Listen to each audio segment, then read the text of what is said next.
Hey guys, welcome to the very first episode of the Brave Widow Show. I'm so excited to be able to share some of the encouragement, insights, wisdom, vulnerabilities, challenges, things that other widows have gone through, and leave you with a bit of inspiration, encouragement, and education. Today, I want to share with you my personal story, the purpose of the Brave Widow Show, and really what to expect on the format going forward. So starting with my story, I was the oldest of 4 children, and I definitely was a high achiever. Now, some people may say that I was bossy. Some people may say that I was opinionated, but I knew that I wanted something big out of life, and I was going to go for it. I see that as leadership skills, but if you want to call it bossy, then you're probably not wrong. Just 10 days after I turned 18, I married Nathan, and we were best friends through and through. Even if we were doing our own thing, we just enjoyed being together, being in the same room, running errands together. Like, we just truly enjoyed living life together. Over the course of our marriage, we had 4 beautiful, amazing children together. I ended up going back to school to get my master's degree. He helped a tremendous amount with kids while I worked full time and went to school, as well as both of his parents.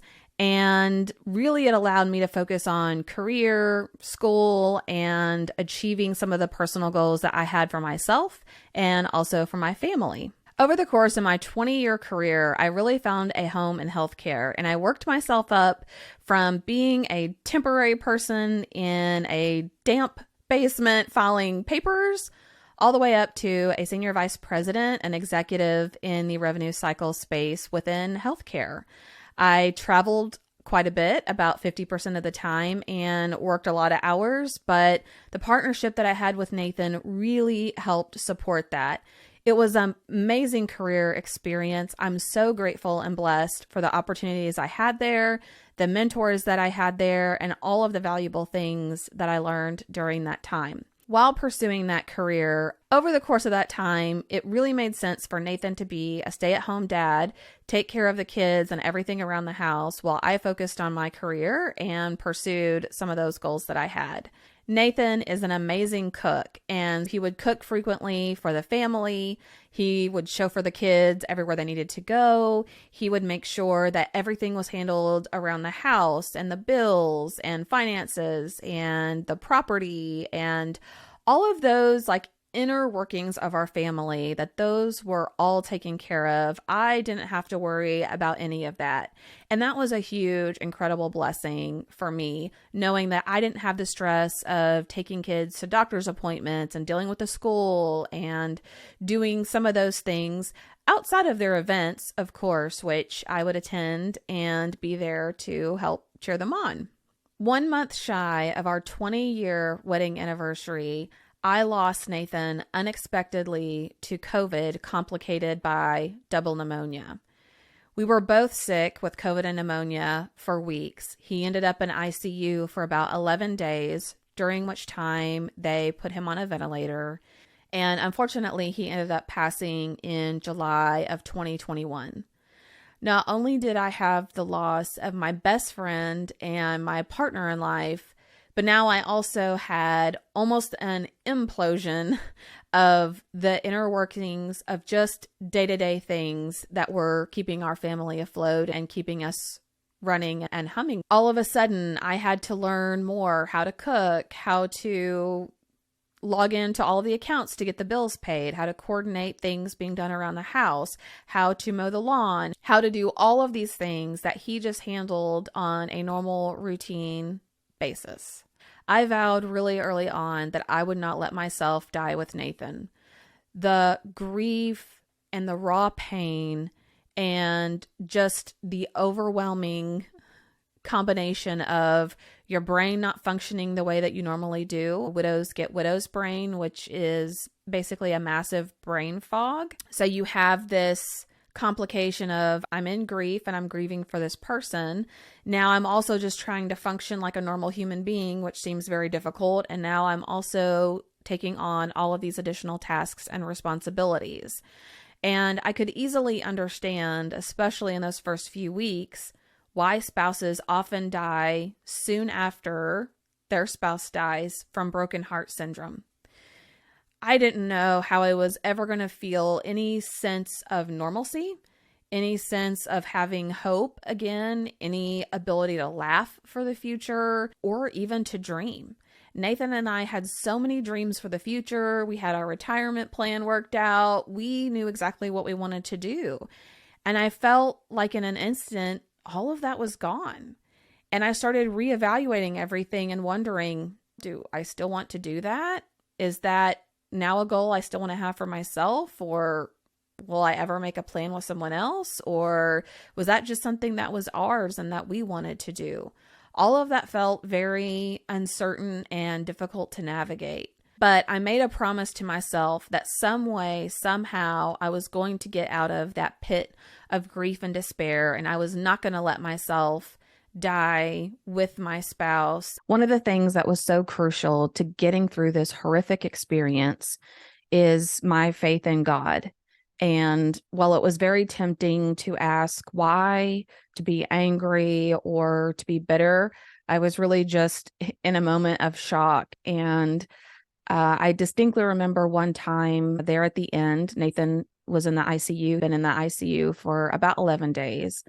And they had called us in to let us know that they were going to run a brain scan and potentially cardiac procedure because they believed that he was brain dead.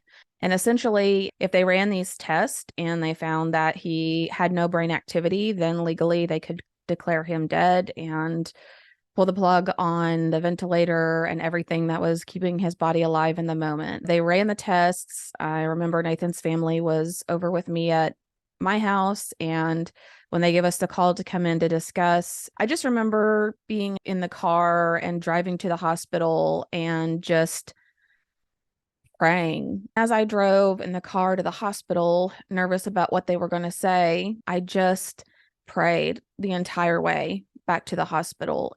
And I had this thought that there are things that are worse than death. He had probably at least 3 heart attacks in the last couple of days. I know they had to perform cardioversion on him at 3 separate times to restart his heart. He could have had a stroke. No one really knew. And so I was just worried. I was emotionally exhausted after being sick for so long, him being sick for so long, and having all of these days of up and down progress. And I just remember praying like, God, if this is going to go on another 6 months, or if he's going to be in a position where he physically can't function, or he's in a wheelchair and highly dependent, paralyzed, I know that would be, we've talked about it several times. I know that would be hell on earth for him to have to be physically that highly dependent on other people. And I just remember praying, like, if this is not going to end, just let it be done. Just let it be done and over. I don't want this to continue to draw out. I don't want to go through this anymore. And it was a flurry of activity of events that happened in the hospital, but needless to say, he was gone. I got to go into the room fully geared up to protect against any potential COVID traces and be with him as they turned everything off and his body shut down. But I knew going into that room that he wasn't there anymore. His face was completely sunk in, and I just knew that he was gone. And after we had our time at the hospital and I'm driving back, I still had my 3 youngest children to explain to them that their dad had died. And I just remember playing a couple of songs, and one of which was I'll Praise You in This Storm. And I remember saying, God, I don't understand this. I don't even pretend to understand this, but I'm going to trust that you know what you're doing, and that if you still wanted Nathan to be here, that there's nothing physically on earth that could have happened differently, that Nathan still wouldn't be here. I kept reiterating to myself over and over that God doesn't promise us that life's going to be easy, and he doesn't promise that we're not going to go through hard times. In fact, he tells us as Christian and believers, we are going to suffer, we are going to have hard times, and people even will persecute us to an extent. So I knew in my mind and my heart that none of us are immune to sorrow and suffering, just given the state of the world that we live in. And the thought that just kept coming to the top of mind was, you're not alone. You're not alone. You're not alone. And it was just something I kept saying to myself. And I knew, even in those first few days, that something good would have to come out of this. I didn't believe that God would let this happen just to let it happen, that he would somehow set us backwards just for us to live in pain and grief for forever. So I promised to myself that I would find a way to give back, to help other people, to do something good out of this horrible tragedy that we were experiencing whenever I was going to be able to do that. I didn't know what it looked like. I didn't know how it was going to be possible that I could get through this horrible experience, but I had to hold on to that tiny shred of hope that I'm not alone, that God can create something good out of something bad that happens, and that I could somehow be a help to other people. I also met other widows who had lost their spouse recently, within months of me losing Nathan. And one of the things that really helped me was not focusing so much on myself and my grief, but in very small ways, reaching out to some of those other widows and doing what I could to help them. Maybe it was just sending a text or a Facebook message. Maybe it was sending them a Christmas present or letting them know during different times that I was thinking about them. But whatever little thing I was able to do in those first few months of myself grieving really made me feel good. I think it made a good positive impact with those other widows as well. And it fed my desire and passion to help other women through this process of losing their spouse. Early on, I joined several communities of other widows. I had to know, how did they survive? When did they start feeling normal again? What advice would they have for other widows? And I really just wanted to learn, absorb, and process everything else that people who had been in my shoes before me had to share. And this was an invaluable experience. The widow community is absolutely amazing. They're supportive, they're good listeners, they're affirming, they are non-judgmental, and they truly want to help, support, and encourage each other. It's really an amazing group of people. I have been so impressed by the people that I've met and been able to talk to over this past a little over a year. But I did what most task-based people do. I bought several books. I watched online videos. I talked to other widows. I read all of their stories and really started to formulate a sense of normalcy, a sense of healing. I quickly met up with a counselor and psychologist and started working on my own healing and processing of grief, and tried to accelerate as much as I could my ability to understand what this process should look like and how I could heal and turn around and help others. As I started to really get a sense of what life might look like going forward, and this was probably about 6 months in, I really got a good understanding of what is it that most widows want or need or find the most helpful. And I wanted to think about how I could give back in a way that's scalable. Sending cards is nice. Sending flowers to people is nice. Doing small things for someone else is great, but it's really not scalable. It's really limited to resources, time, and just logistics of coordinating all of those things. So early on, I knew I wanted to provide an online community and platform for widows, but I felt like some of that was missing. What most widows want is a platform where they can hear stories from other widows, where they can share their own stories and talk about their loved one in a way that's accepting and non-judgmental and supportive. They want the ability to know how to do things and what's normal on this journey to healing. And there's a ton of information out there. There's checklists and videos and all kinds of different resources. But to me, it felt all jumbled up or pieced together and not really in a comprehensive way. But I knew that I could provide a platform where people could access courses or workbooks or checklists in a way that helps keep things very structured and organized, but also keeps it very simple. So for the past several months, I've known I could provide a place for widows to call home from a community perspective, for connections, for sharing stories, for getting coaching on their own, for courses and resources and tools. But I felt like a piece that was missing was my ability to help coach other people through their own grief process. Sure, I had my experience. I'd read books. I looked to other widows for their experience, but I didn't feel 100% equipped to coach someone else on what they should do during their grief journey. I prayed a lot about this in understanding what should the next steps be, how do I move forward, and I started building some things really in the background that I thought might eventually become something, but I wasn't really sure. God brought an amazing group of people into my life that has helped fill that missing puzzle piece. I met Dr. Betsy Guerra in another community that we're a part of, and she's a 20-year practicing clinical psychologist who had just launched her coaching certification program. Now, I had heard about life coaching and coaching programs, and I wasn't really 100% sure that's what I wanted to pursue. I knew that counseling was something that I was interested in. I've taken several courses on psychology.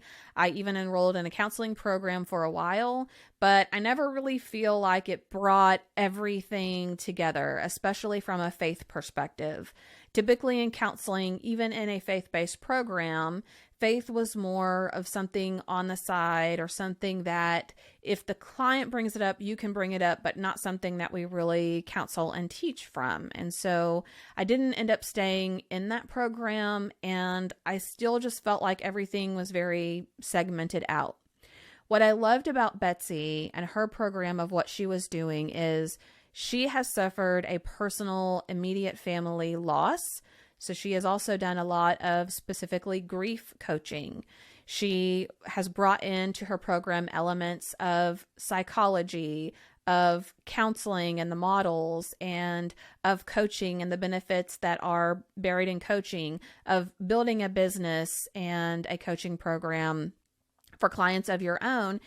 And she does this from a spiritual lens, a faith-based lens, something that pulls all of those components together and really empowers us as coaches to be able to help our clients and people that we work with move through the journey that they have and accomplish goals on their own. I was so excited because I finally felt like that was the piece I needed to be confident in what I could do to help other people find hope, heal their heart, and create dreams again for their own future. The Brave Widow community is something that I'm actively building, and I'm so excited about being able to share with other young widows.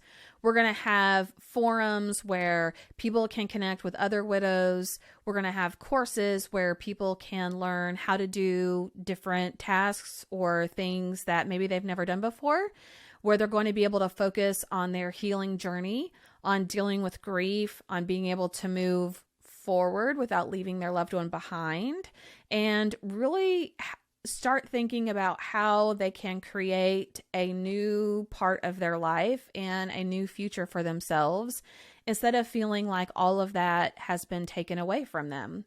We're going to have live coaching and Q&A calls. We're going to have small group coaching where people can be held accountable and really take the time to work on what it is they want to work on themselves and where they're at in their journey, and just so much more. I'm really excited about this. I know it's something that personally I would have loved to have, and I can't wait to be able to share it with the world and be able to continue to create things that provide value and positively impact other young widows. Now for the format of the Brave Widow show and what to expect. Well, first of all, who knows? We're going to try a few different things and see what works well and what really resonates with people. My plan for right now is to release episodes 2 to 3 times per week and in a couple of different formats so that people can find something that really resonates with them and helps them in where they are in their journey. I have a few podcast episodes where we're walking through different concepts. We have several interviews completed with widows one-on-one where they're sharing their stories, their advice, their encouragement, and lessons that they've learned.